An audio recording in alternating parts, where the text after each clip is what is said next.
आप देख रहे हैं द इंडिया न्यूज। आइए नजर डालते हैं इस वक्त की कुछ ताजा खबरों पर। विदेश नीति हमारी असफल रही है। हमें दुख है कि जहां भारत का सम्मान दुनिया के कई देशों ने किया, लेकिन जब जरूरत पड़ी भारत को तो कोई देश हमारे साथ खड़ा नहीं हुआ। कोविड में हम लोगों ने थाली और क्या क्या बजाया, तो सरकार का सुनती है ना जनता। तो सरकार को ये फैसला लेना चाहिए कि अगले 10 साल में हम कोई चीन का सामान भारत में नहीं आने देंगे। क्या पहन के आए लोकसभा में बताओ, वही पहन के आया करेंगे। नहीं, लोकसभा में क्या पहन के आए बताओ, जो लोकसभा में पहन के आएंगे वही हमारी हर जगह ड्रेस होगी। पहले तो ये आपको स्वीकार करना चाहिए, दो अलग विषय हैं। सिंदूर ऑपरेशन में फौज के साहस का, फौज की बहादुरी का, फौज के पराक्रम का उनको हम बधाई देते हैं कि जिन परिस्थितियों में उन्होंने मुकाबला किया, और उन्हें अगर और मौका मिलता तो हो सकता था पीओके भी वो ले लेते। जहाँ तक पहलगांव का सवाल है, जब चर्चा पहलगांव पर होगी, उससे पहले भी एक घटना हुई है, आखिरकार उसकी भी जानकारी अभी जनता को नहीं मिली है। और आप तो जागरूक लोग हैं, पहलगांव में क्या हुआ और उससे पहले जो हमारे जवान शहीद हुए थे उसकी भी जानकारी और सच्चाई अभी तक नहीं मिली है। तो आखिरकार आतंकवाद और आतंकवादी घटनाएं बार बार क्यों हो रही बीजेपी की सरकार में, सवाल तो यही है। और फिर अगर घटना पहलगांव की हुई तो जो टेररिस्ट थे वो आसमान खा गया उन्हें, क्या जमीन खा गई। और इसको आखिरकार वो टेररिस्ट कहाँ हैं, उनको पकड़ना, उनके बारे में जानकारी होना, ये सरकार को जवाब देना है, क्योंकि सरकार इस पे जवाब दे सकती है। पी चिदम्बरम का जिस तरह का बयान आया है कि इस बात के क्या सबूत हैं कि वो आतंकवादी जो पहलगाम हमला हुआ था वो पाकिस्तान से आया, इस पे सरकार ही जवाब दे सकती है। और कांग्रेस भी दिल्ली की सरकार में रही है तो वो पूछ सकते हैं, उनके स्रोत होंगे, उनकी जानकारी होगी। और एक सवाल सर, उत्तर प्रदेश से, उत्तर प्रदेश के जो मुख्यमंत्री हैं, सबसे ज़्यादा दिनों तक मुख्यमंत्री रहने का उन्होंने रिकॉर्ड कायम किया है। ये कोई रिकॉर्ड होता है? जो काम न करे, काम न करने वाले का अगर कोई रिकॉर्ड कभी माना जाएगा तो उत्तर प्रदेश के मुख्यमंत्री होंगे।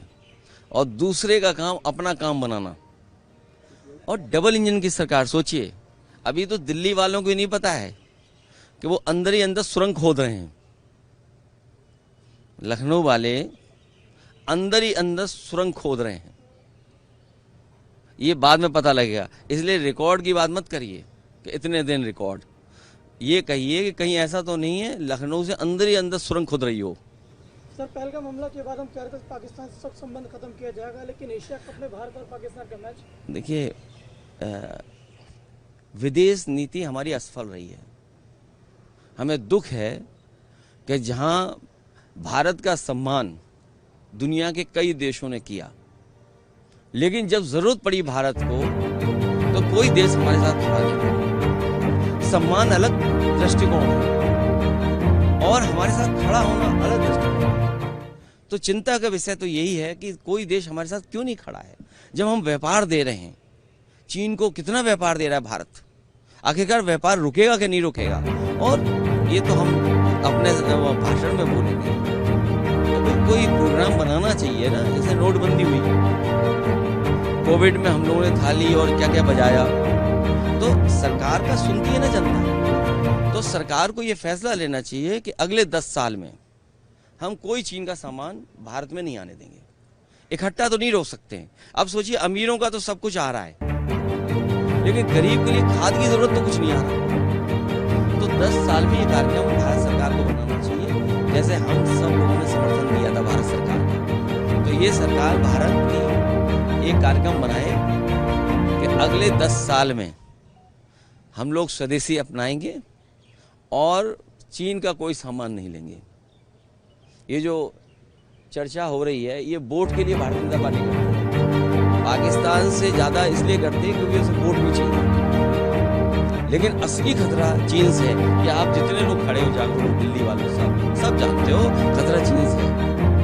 पाकिस्तान से तो है ही, लेकिन पाकिस्तान से ज्यादा हमें चीन से खतरा है। इसलिए भारत सरकार एक कार्यक्रम बनाए, 10 साल में कोई भी चीन का सामान हम लोग नहीं लेंगे। आखिरी सवाल सर कि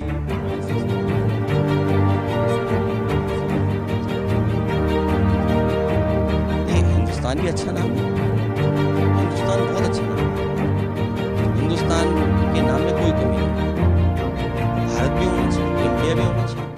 इंडिया के साथ कौन था? हम लोग तो भारत के साथ थे, हिंदुस्तान के साथ थे, इंडिया के साथ कौन था? ये जो कहते हैं ना नवाजवादी, सुना होगा आपने कभी कभी, हमारे लिए नवाजवादी कहते हैं, दिल्ली में भी कहा, यहाँ कोई सांसद है हमारे नवाजवादी कह रहे हैं। आपको उनको पता नहीं है, बीजेपी में नए आए होंगे हो सकते, या बीजेपी का इतिहास नहीं पढ़ा होगा उन्होंने। बीजेपी के जो सबसे पहले राष्ट्रीय अध्यक्ष बने, उनके प्रस्तावक 5 बार के नवाजी थे, और जब अधिवेशन हुआ उसका खर्चा भी कुछ लोगों ने उठाया था। ये विषय आप पर है, आप लोग रिसर्च करके सच जनता को।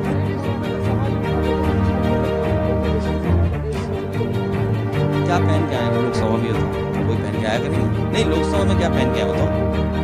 जो लोकसभा में पहन के आएंगे वही हमारी हल्दी ड्रेस होगी।